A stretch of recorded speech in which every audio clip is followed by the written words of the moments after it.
Кышкы эс алуу күндөрүн тоо беттеп, таза абадан кере жутуп, чана лыжа тебүү менен өткөрүүгө эмне жетсин?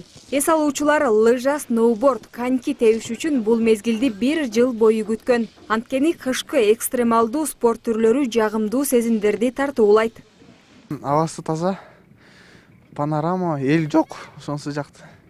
Мындай тынч, сонун. Ушундай сонун жерлерибиз бар.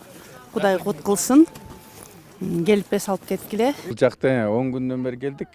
Бул жакка келген үй бүлө менен келген жакшы, эң жакшы условия бар, баары жакшы. Очень красиво. Ооба, мындай жер кантип жакпай койсун. Сонун, айрыкча шаар алаканга салгандай көрүнүп турат экен.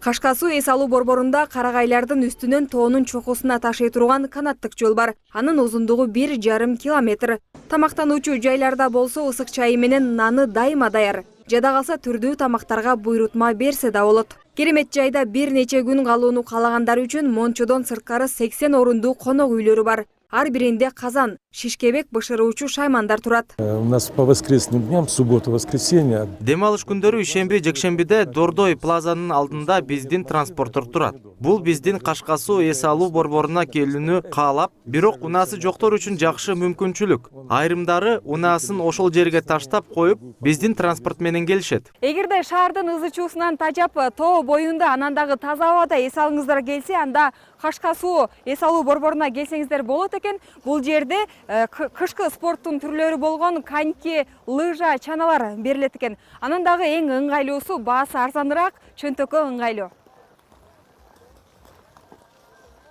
Лыжа, сноубордтор күнүнө 600 сомдон берилет. Ал эми муз тебүү аянтчасында конькилер саатына 100 сомдон. Лыжа тебүү ыңгайлуу жана оңой болуусу үчүн бул жерде атайын иштеген адистер тоодогу жолдорду көзөмөлдөп турушат. Наша снеготрамбовочная машина. Биздин ушундай карларды бастырып таптоочу унааларыбыз бар. Булар менен биз коопсуз болуш үчүн лыжа жана сноуборд жолдорун жасайбыз. Буга чейин жолдорго нааразы болгон адам боло элек. Кашкасуу эс алуу борбору Бишкектен 35 чакырым алыстыкта Аламөдүн районунда жайгашкан. Кыргызстандыктарга жана чет өлкөлүк туристтерге кызмат көрсөтүп келе жатканына быйыл 40 жылдын жүзү болду. Бул аралыкта эс алуучулардын каалоолору эске алынып, бардык шарттар түзүлгөн. Аяна Байтемирова, Бектур Калыков, Ош Пирим жаңылыктары.